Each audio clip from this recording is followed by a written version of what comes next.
My name is Sabha Kanwal, lecturer in physics from Government Degree Girls College, Block K, North Nadmabad. My principal name is Professor Seema Chugtai. Today, I am discuss about motion in 2 dimensions from first year physics chapter 4. What is 2 dimension motion? Motion along 2 coordinate axes is called 2 dimension motion. कोई से भी 2 coordinate axis आपके involve होंगे वो आपकी 2 dimension motion कहलाए. For example the projectile motion and the motion of an object in a circular path. ये आपके पास 2 डायमेंशन मोशन की एग्जाम्पल है. तो आज हम डिस्कस करेंगे projectile motion. Projectile motion discuss करने से पहले हम इस लफ्ज़ प्रोजेक्टाइल पर गौर करते हैं. What is projectile? A body thrown at some angle theta above or below the horizontal and moves freely under the action of gravity is called projectile. Next is projectile motion. The motion in which a body has constant horizontal component of velocity but changing velocity component of velocity but changing vertical component of velocity is called projectile motion.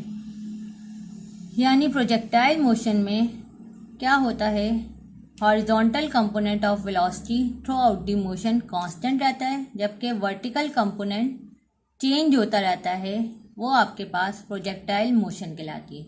Example projectile motion की, motion of a football. Motion of a football kick by a player. Number 2, motion of a bomb released from horizontally flying airplane. जब हम projectile motion consider करते हैं तो कुछ assumptions करते हैं. Assumptions for projectile motion. The acceleration due to gravity g is constant. Number 2, the effect of air resistance is negligible. 3, rotation of the earth does not affect the motion.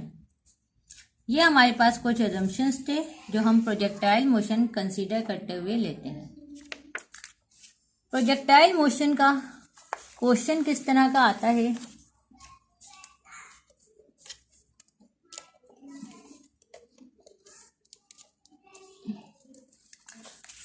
Question of projectile.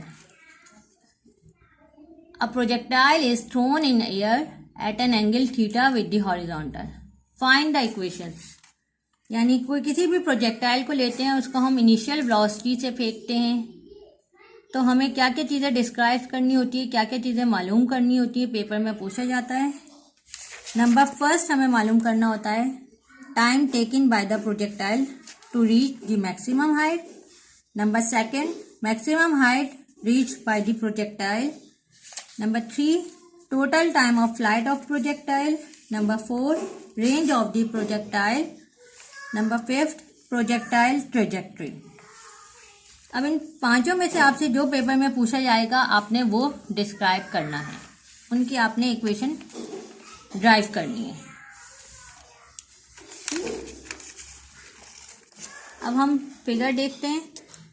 Consider a projectile shoot with velocity v0 at an angle theta with the horizontal as shown in figure. यहाँ पे हमारे पास initial velocity v0 है, angle theta है. Through out the projectile हमने इसको नाम दिया है, हाईएस्ट पॉइंट को a पॉइंट का, जहाँ पे एंड होगा उसको हमने b का नाम दिया है. स्टार्टिंग से लेकर एंड तक का हमारा एक्स एक्सिस में जो डिस्टेंस है वो हमारे पास r है. ये हमने एक एक्स एक्सिस लिया है, y एक्सिस लिया है. वेलोसिटी को उसके कंपोनेंट्स में रिजॉल्व किया है. Initial velocity v0 can be resolve into 2 components, v0x along horizontal axis, v0y along vertical axis. Magnitude हम कैसे निकाल सकते हैं? v0x is equal to v0 cos theta, v0y is equal to v0 sin theta. If air resistance is negligible and the rotation of the earth does not affect the motion, then horizontal velocity at any instant t will remain constant. यानी throughout the motion आपका x component change नहीं होगा, throughout the motion x component constant रहेगा. यानी अगर हमें किसी भी इंस्टेंट t पर वेलोसिटी का x कंपोनेंट निकालना है तो वो किसके इक्वल हो जाएगा, vx is equal to we naught x के ही इक्वल होगा, वी नॉट कॉस थीटा. जबकि अगर हम वर्टिकल वेलोसिटी की बात करें, the vertical velocity will decreases during upward motion and increase during downward motion. Vertical velocity हमारी चेंज होती रहेगी. अब हम वर्टिकल वेलोसिटी की इक्वेशन निकालते हैं कि किसी भी इंस्टेंट टी पे वर्टिकल वेलोसिटी की वैल्यू क्या होगी. First equation of motion use की, यानी V F is equal to we I plus A T. V F का मतलब हमारे पास final velocity V F by, V I का मतलब इनिशियल वेलोसिटी, तो यहाँ पे हमारे पास इनिशियल वेलोसिटी कंपोनेंट वी आई वाई लिखेंगे. वर्टिकल वेलोसिटी में आपका एक्सीलरेशन ए वाई, टी आपके पास टाइम है. यहाँ पे हम जैसा कि हमें दिखाया गया है वी एफ वाई आपके पास वी वाई के इक्वल हो जाएगा, यानी फाइनल वेलोसिटी. और वी आई वाई की वैल्यू हम पहले ही निकाल चुके हैं इनिशियल वेलोसिटी की, वी नॉट वाई की वी नॉट साइन थीटा के इक्वल. एक्सीलरेशन हमारे पास पॉजिटिव और नेगेटिव जी के इक्वल होगा. अब ये कब पॉजिटिव होगा कब नेगेटिव होगा, जब हमारे पास अपवर्ड मोशन होगी तो हम नेगेटिव जी लेंगे, जब डाउनवर्ड मोशन होगी हम पॉजिटिव जी लेंगे. इन तमाम वैल्यूज को इक्वेशन में रखते हैं तो आपके पास वी वाई की वैल्यू क्या आ जाएगी, वी आई वाई की जगह पे we not sine theta minus ji t. आगे लिख दिया हमने अपवर्ड मोशन के लिए माइनस जी, और जबकि हम डाउनवर्ड मोशन की बात करें तो v y is equal to we not sine theta plus g t. अभी तक हमने वेलोसिटीज के कंपोनेंट्स निकालने. अब हम अपना क्वेश्चन करेंगे कि किस तरह से हमें क्या क्या चीज़ें फाइंड आउट करनी. तो नंबर फर्स्ट हमारी थी time to reach maximum height. Time to reach maximum height क्या डेफिनेशन होगी, it is the time required by a projectile to reach its maximum height. Maximum height यानी ए पॉइंट तक पहुंचने के लिए हमें जो टाइम चाहिए होगा वो हमें कैलकुलेट करना है. डेरिवेशन करते हैं. If T be the time taken by the projectile to reach the maximum height then it can be found by using formula. First equation of motion हमारे पास V F is equal to we I plus A T. V F की जगह पे हमारे पास final velocity और V आई Y यानी initial velocity, acceleration Y direction में, टी हमारे पास टाइम है जो कि हमें कैलकुलेट करना है. ठीक, तो इनिशियल वेलोसिटी हमें पता है वी नॉट साइन थीटा के इक्वल होगी, एक्सीलरेशन हमारे पास नेगेटिव जी होगी. फाइनल वेलोसिटी हाईएस्ट पॉइंट पे हमारे पास क्या होगी, एट हाईएस्ट पॉइंट यानी ए पॉइंट पे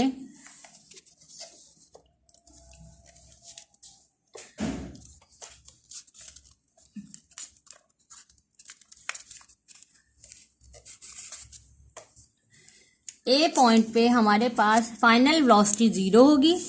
तो जब हम पुट करेंगे इक्वेशन में, अबव इक्वेशन 1 में, तो 0 आ जाएगा is equal to we I Y की जगह पे वी नॉट साइन थीटा आ जाएगा माइनस जी टी. माइनस जी टी इक्वेशन के इस तरफ आएगा प्लस हो जाएगा, G T is equal to we not sine theta हमारी इक्वेशन बन जाएगी. टी की वैल्यू निकालनी है we not sine theta upon G. ये हमारे पास time to reach maximum height आया है. नेक्स्ट है हमारे पास maximum height reach by the projectile. Maximum height reach by the projectile क्या डेफिनेशन होगी कि मैक्सिमम हाइट अब हमें निकालनी है. The maximum vertical distance attained by the projectile is called maximum height. It is denoted by h. यानी हमें maximum vertical displacement निकालना है.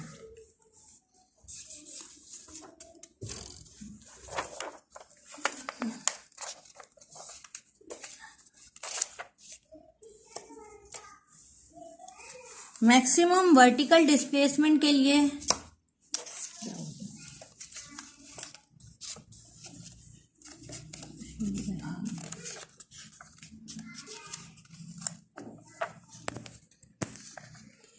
the maximum height reached by the projectile can be found by considering vertical motion from O to A। जैसा कि diagram में दिखाया गया है, O से लेकर A तक, यहाँ से लेकर यहाँ तक की आपकी मैक्सिमम हाइट है A पॉइंट, तो हमें ये डिस्टेंस वर्टिकल निकालना है। कैसे निकालेंगे वर्टिकल डिस्प्लेसमेंट? हम इक्वेशन ऑफ मोशन ही यूज करेंगे। Second equation of motion, S की जगह पे हमने वाई यूज किया, वी आई की जगह हमारी इनिशियल वेलोसिटी आ जाएगी, टी ऐसी आ जाएगा, एक्सीलरेशन की जगह पे वर्टिकल एक्सीलरेशन आ जाएगा, ए टी स्क्वायर आपका ये आ जाएगा। ठीक है, तो इनिशियल वेलोसिटी हमें पता है क्या क्या है, वी नॉट साइन थीटा के इक्वल है। टी की वैल्यू हमने अभी कैलकुलेट की है पीछे से, t is equal to we not sine theta upon g. Negative acceleration आएगा ए वाई की जगह पे, वाई की जगह पे हम एच लेंगे। इन तमाम चीजों को हम अबव इक्वेशन में पुट करेंगे। हमारे पास क्या इक्वेशन बन जाएगी, h is equal to we not sine theta into t की वैल्यू हम रखेंगे, पुट करेंगे, प्लस हाफ ऐसे आ जाएगा, जी की जगह पे नेगेटिव जी आ जाएगा, ए की जगह पे सॉरी नेगेटिव जी आ जाएगा, टी की जगह पे हम वैल्यू रखेंगे V not sine theta upon G का होल स्क्वायर। तो ये वैल्यूज रखने के बाद हम देखेंगे वी नॉट को वी नॉट से मल्टीप्लाई करेंगे, we not square sine square theta upon G minus का half G V not square sine square theta upon G का स्क्वायर। एक जी से एक जी यहाँ पे कैंसिल हो जाएगा, plus one minus half, one में से हाफ गया, आपके पास हाफ वैल्यू बचेगी, हाइट की वैल्यू आपके पास आ जाएगी V not square sine square theta upon two G. ये आपके पास हाइट का मैक्सिमम हाइट का फॉर्मूला आया है, H is equal to we not square sine square theta upon two G. Next है हमारे पास टोटल टाइम ऑफ फ्लाइट। इससे पहले हमने time to reach maximum height निकाला था, अब हम टोटल टाइम निकालेंगे, यानी पूरी जर्नी का टाइम। अब ये कौन सा टाइम होता है, the time during which projectile remains in air is called total time of flight. इसको हम कैपिटल टी से शो करते हैं।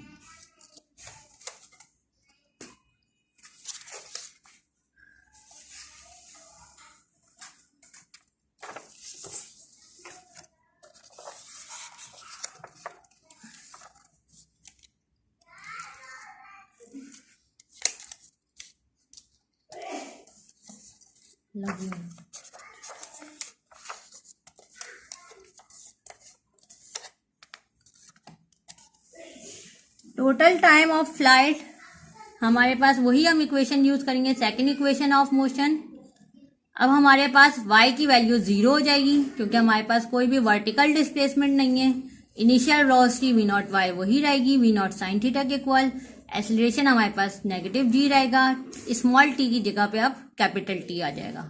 जब इन तमाम वैल्यूज को हम अबव इक्वेशन में रखेंगे तो हमारे पास y की जगह पे 0 पुट करेंगे, वी आई वाई की जगह पे we not sine theta, small t की जगह पे capital T, plus half a की जगह पे माइनस जी और टी स्क्वायर ऐसे आ गया। अब हम प्लस माइनस माइनस हो जाएगा, minus half G T square, ये चीज ऐसी आ जाएगी। माइनस का half G T square equation के इस तरफ आएगा, प्लस हो जाएगा half G T square is equal to we not sine theta into t. एक टी से एक टी कैंसिल हो जाएगा, यहाँ पे सिर्फ कैपिटल टी बचेगा, ये 2 उधर जाके मल्टीप्लाई होगा और जी डिवाइड हो जाएगा। तो आपके पास कैपिटल टी की जो इक्वेशन बनेगी 2 we not sine theta upon G. ये आपके पास टोटल टाइम ऑफ फ्लाइट आया है, यानी capital T is equal to 2 we not sine theta upon G. Next है आपके पास range of the projectile. Range of the projectile, range आपके पास क्या होती है, the horizontal distance covered by the projectile between the point of projection and the point of return is called range। किससे denote करते हैं, कैपिटल आर से denote करते हैं। इसकी अब हम डेरिवेशन करेंगे रेंज ऑफ द प्रोजेक्टाइल की।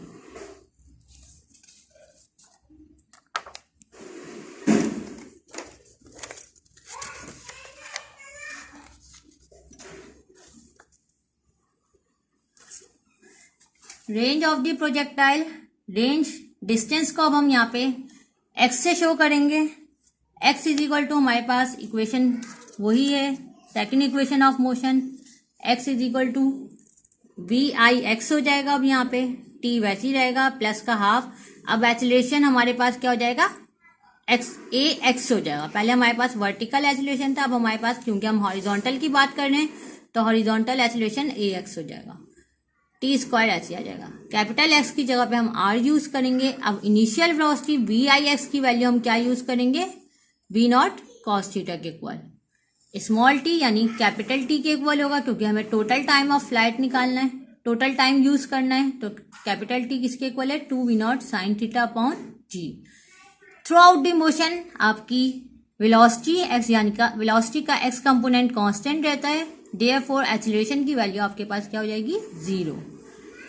इन सब चीजों को जब हम अपनी इक्वेशन में रखेंगे तो हमारे पास क्या बनेगी equation, R is equal to we not cos theta multiply by 2 we not sine theta upon G plus का half multiply by 0 multiply by 2 we not sine theta upon G का होल स्क्वायर। ये पूरी चीज यहाँ से खत्म हो जाएगी, 0 से मल्टीप्लाई होगी तो आपके पास सिर्फ क्या बचेगा, R is equal to we not को वी नॉट से मल्टीप्लाई कर देंगे, v not square 2 sine theta cos theta को हम अलग कर लेंगे, डिवाइड में आपका जी है ऐसे आ जाएगा। अब ये 2 sine theta cos theta math का ट्रिग्नोमेट्री का एक फॉर्मूला है, किसके इक्वल होता है, साइन 2 थीटा के इक्वल होता है। तो इस पूरे की जगह पे हम साइन 2 थीटा यूज करेंगे। आर का फॉर्मूला आपके पास क्या बन जाएगा, V not square sine 2 theta upon G. ये आपके पास रेंज का फॉर्मूला है। रेंज में ही हम मजीद मैक्सिमम रेंज भी निकाल सकते हैं कि किस एंगल पे हमें मैक्सिमम रेंज मिलती है। मैक्सिमम रेंज के लिए हम फॉर्मूला है हमारे पास आर का, R is equal to we not square sine 2 theta upon G. हमें पता है कि साइन थीटा की वैल्यू 1 पर मैक्सिमम होती है, तो यहाँ पे हमने साइन 2 थीटा को 1 के इक्वल लिया। यहाँ से हम 2 थीटा की वैल्यू निकालेंगे, साइन इनवर्स 1, साइन इनवर्स 1 90 के इक्वल होता है, तो थीटा आपके पास किसके इक्वल आ जाएगा, 45 डिग्री। यानी ये वो एंगल है जिस पे आपकी रेंज क्या होगी, यानी प्रोजेक्टाइल की रेंज मैक्सिमम होगी। तो R is equal to R maximum is equal to theta is equal to 45 degree. तो जब हम ये वैल्यूज रखेंगे आपका फॉर्मूला क्या हो जाएगा, R maximum is equal to we not square sine 2 theta is equal to 1, यानी R is equal to we not square upon G. ये आपके पास मैक्सिमम रेंज का फॉर्मूला आएगा। मैक्सिमम रेंज के बाद हमारा है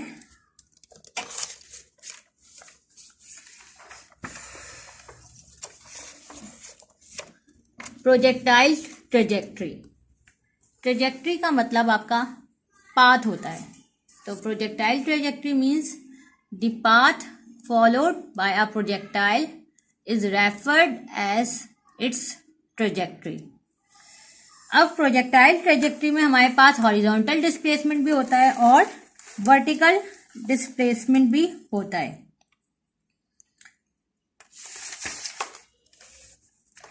The position of a projectile at any instant t can be found by knowing its horizontal displacement capital X and vertical displacement capital Y. The horizontal displacement capital X given by V naught x into t. V naught x की जगह पे हम V naught cos theta use करेंगे, x is equal to V naught cos theta into t। t की value यहाँ से हम निकालेंगे x upon V naught cos theta, इसको इक्वेशन 1 का नाम दीजिए। अब हम वर्टिकल डिस्प्लेसमेंट पे आएंगे, vertical displacement y is equal to we naught Y T minus का हाफ जी टी स्क्वायर।